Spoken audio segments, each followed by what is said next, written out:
ಅಗ್ರಹಾರ ಜೈಲಲ್ಲಿರುವಂತಹ ಆರೋಪಿ ದರ್ಶನ್ಗೆ ಬೇಕಾದಂತಹ ವ್ಯವಸ್ಥೆಯನ್ನ ಕೊಡ್ಲಾಗ್ತಾ ಇದೆಯಾ? ಜೈಲಲ್ಲಿ ದುಡ್ಡಿದ್ದವನೇ ದೊಡ್ಡಪ್ಪ ಅನ್ನೋದಕ್ಕೆ ಮತ್ತೊಂದು ಎಕ್ಸಾಂಪಲ್. ದರ್ಶನ್ ಸೇವೆಗೆ ಪರಪ್ಪನಗ್ರಹಾರದ ಜೈಲಧಿಕಾರಿಗಳೇ ನಿಂತ್ಕೊಂಡಿರೋ ಹಾಗೆ ಕಾಣಿಸ್ತಾ ಇದೆ. ರೆಡ್ ಕಾರ್ಪೆಟ್ ಹಾಸಿ ತಗೊಳ್ಳಿ, ನಿಮ್ಗೆ ಏನೇನ್ ಬೇಕು ಅದೆಲ್ಲ ಕೊಡ್ತೀವಿ ಅಂತ. ನೋಡಿ, ಒಂದು ವೈರಲ್ ಆಗ್ತಾ ಇರುವಂತಹ ಫೋಟೋದಲ್ಲಿ ದರ್ಶನ್ ಒಂದ್ ಕೈಯಲ್ಲಿ ಕಾಫಿ ಮತ್ತೊಂದು ಕೈಯಲ್ಲಿ ಸಿಗರೇಟ್ ಇಟ್ಕೊಂಡು ಬಿಂದಾಸ್ ಆಗಿ ಜೀವನ ಮಾಡ್ತಾ ಇರೋದು. ಅಂದ್ರೆ ಅವ್ರ ಪ್ರಕಾರ ಅದು ಜೈಲಲ್ಲ, ಅದೊಂದು ಎಂಜಾಯ್ಮೆಂಟ್ ಜಾಗ ಅಂತ ಮಾಡ್ಕೊಂಡಿರೋಂಗ್ ಕಾಣಿಸ್ತಾ ಇದೆ. ಫೋಟೋ ಹಾಗೆ ಹೇಳ್ತಾ ಇದೆ, ನಾವು ಹಾಗೆ ಹೇಳ್ತಾ ಇಲ್ಲ. ಫೋಟೋ ನೋಡಿದ ಪ್ರತಿಯೊಬ್ರು ಹಾಗೆ ಹೇಳ್ತಾ ಇದ್ದಾರೆ. ದರ್ಶನ್ ಸೇವೆಗೆ ಪರಪ್ಪನ ಅಗ್ರಹಾರದ ಜೈಲಧಿಕಾರಿಗಳು ನಿಂತಿದ್ದಾರಾ? Rowdy sheeter Wilson Garden Naga, notorious rowdy ಈತನ ಜೊತೆಗೆ ಅಲ್ಲಿ ದರ್ಶನ್ ಪಕ್ಕದಲ್ಲಿ ಕೂತ್ಕೊಂಡು ಹರಟೆ ಹೊಡಿತಾ ಇರೋದು ಕಾಣಿಸ್ತಾ ಇದೆ. ಈಗ ಫೋಟೋನ ಎಕ್ಸ್ಪ್ಲೈನ್ ಮಾಡ್ಬಿಡ್ತೀವಿ. ಸೊ ಆ ಫೋಟೋದಲ್ಲಿ ದರ್ಶನ್ ಬಿಂದಾಸಾಗಿ ನಗ್ನಗ್ತಾ ಕೂತಿದ್ದಾರೆ. ಏನು ಪಾಪ ಪ್ರಜ್ಞೆ ಇಲ್ಲ ಅವ್ರಿಗೆ, ನಗ್ತಾ ಆ ಕಡೆ ನೋಡ್ತಾ ಇದ್ದಾರೆ. ಸೊ ಒಂದ್ ಕೈಯಲ್ಲಿ ಸ್ಟೈಲಿಶ್ ಆಗಿರುವಂತಹ ಒಂದು ಮಗ್ಗು, ಅದ್ರಲ್ಲಿ ಕಾಫಿ ಇದೆಯೋ, ಟೀ ಇದೆಯೋ, ಅಥವಾ ಬೇರೆ ಏನಾದರೂ ಇದೆಯೋ ಗೊತ್ತಿಲ್ಲ ನಮಗೆ, ಒಂದು ಮಗ್ಗಿದೆ. ಈ ಕಡೆಗೆ ನೋಡಿ, ಇಂಟ್ರೆಸ್ಟಿಂಗ್, ಕೈಯಲ್ಲಿ ಸಿಗರೇಟ್ ಇದೆ. ಸೊ ಇಂತಹ ವ್ಯವಸ್ಥೆ, ಇಂಥ ಫೆಸಿಲಿಟಿ ಪರಪ್ಪನಗ್ರಹಾರ ಜೈಲಲ್ಲಿ ಒಬ್ಬ UTPಗೆ ಅಂದ್ರೆ ವಿಚಾರಣಾಧೀನ ಕೈದಿಗೆ ಕೊಡ್ತಾ ಇರೋದು ಬಹಳ ಸ್ಪಷ್ಟವಾಗಿ ಕಾಣಿಸ್ತಾ ಇದೆ. ಗೃಹ ಇಲಾಖೆ ಆನ್ಸರೇಬಲ್ ಅಲ್ವಾ ಇದಕ್ಕೆ?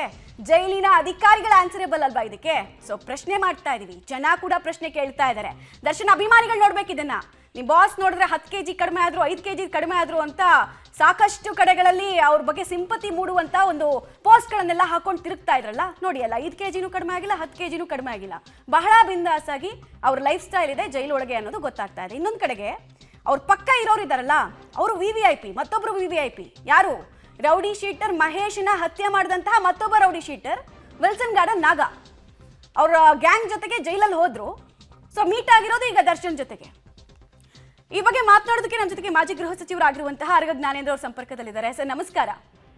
ನಮಸ್ಕಾರ ಸರ್, ಬಹಳ ಕೆಟ್ಟ ವ್ಯವಸ್ಥೆಯನ್ನ ಜೈಲಿನ ಒಳಗೆ ಮಾಡ್ಲಾಗ್ತಾ ಇದೆಯಾ ಅನ್ನೋದು ಪ್ರಶ್ನೆ ಸರ್. VVIP ಟ್ರೀಟ್ಮೆಂಟ್ ಬಗ್ಗೆ ನಾವು ಮಾತಾಡ್ತಾ ಇದ್ವಿ, ಈಗ ದರ್ಶನ್ಗೂ ಕೂಡ ಅಂತದೇ ಟ್ರೀಟ್ಮೆಂಟ್ ಸಿಗ್ತಾ ಇದೆಯಾ ಅಂತ? ನೋಡಿ, ನಾನು ನಿಮ್ಮ ಮೀಡಿಯಾಗಳಲ್ಲಿ ನೋಡ್ತಾ ಇದ್ದೀನಿ. ಅದೇ ರೀತಿ ಹೌದಾಗಿದ್ರೆ ಖಂಡಿತ ಖಂಡನಾರ್ಹ, ಮತ್ತೆ ಅವ್ರ ಮೇಲೆ ಎನ್ಕ್ವೈರಿ ಮಾಡಿ ಶಿಸ್ತು ಕ್ರಮ ತಗೊಳ್ಬೇಕು ಆ ಅಧಿಕಾರಿಗಳ ಮೇಲೆ.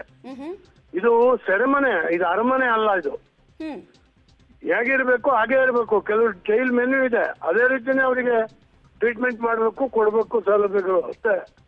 ಅದನ್ನ ಜಾಸ್ತಿ ಕೊಡ್ಲಿಕ್ಕೆ ಸಾಧ್ಯ ಇಲ್ಲ.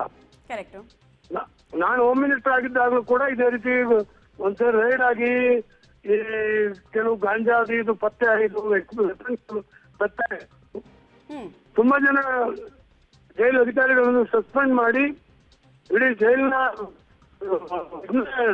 ಬದಲಾವಣೆ ಮಾಡಿ ಇಟ್ಟಿದ್ವಿ. ಎನ್ಕ್ವೈರಿ ಎಲ್ಲ ಕಂಡಕ್ಟ್ ಮಾಡಿದ್ವಿ ಅವ್ರ ಮೇಲೆ. ಈಗ ಪುನಃ ಅದು ಶುರುವಾಗಿದೆ ಅನ್ನೋದು ಅತ್ಯಂತ ಬೇಸರದ ಸಂಖ್ಯೆ. ಯಾರೇ ಆಗಿರ್ಲಿ, ಈ ಜಡವನ್ನ ಯಾಕೆ ತೆಗೆದುಹಾಕಕ್ ಆಗ್ತಾ ಇಲ್ಲ ಸರ್? ಒಂದ್ ಕಡೆಗೆ ಸಿಗರೇಟ್ ಸಪ್ಲೈ ಆಗುತ್ತೆ, ಫೋನ್ ಸಿಗುತ್ತೆ, ಬೇಕಾದ ವ್ಯವಸ್ಥೆಗಳು ಸಿಗುತ್ತೆ. ಇಷ್ಟು ದರಿದ್ರ ವ್ಯವಸ್ಥೆಯನ್ನ ಯಾಕೆ ಬುಡ ಸಮೇತ ತೆಗೆದುಹಾಕಕ್ ಆಗ್ತಿಲ್ಲ ಅನ್ನೋದೇ ನನ್ ಕಾಡ್ತಾ ಇರುವಂತಹ ಪ್ರಶ್ನೆ. ನೋಡಿ ಅಮ್ಮ, ಅಲ್ಲಿ ಗೇಟ್ ನಲ್ಲಿ ಜೈಲ್ ಸಿಬ್ಬಂದಿ ಅಲ್ಲ, ಬೇರೆ ನಮ್ಮ KSRP ಇವರಿದ್ದಾರೆ. ಅಲ್ಲಿ ಚೆಕ್ ಮಾಡಿ ಬಿಡ್ಲಿಕ್ಕೆ ಬೇರೆದೇ ಡಿಪಾರ್ಟ್ಮೆಂಟ್ ಇದೆ.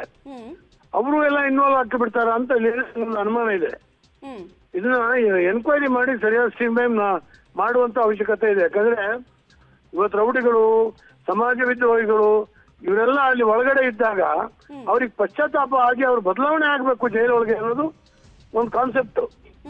ಆದ್ರೆ ಅವರು ಅಲ್ಲಿ ಮಜವಾಗಿದ್ದಾರೆ, ಎಲ್ಲ ರೀತಿಯ ಅನುಕೂಲಗಳು ಅವ್ರಿಗೆ ಸಿಗ್ತದೆ ಅಂತ ಆದ್ರೆ ಯಾರ ಮನಸ್ಸು ಪರಿವರ್ತನೆ ಆಗುದಿಲ್ಲ. ಅಲ್ಲಿ ಹೋಗೋದೇ ಒಳ್ಳೇದು ಅನಿಸ್ತದೆ.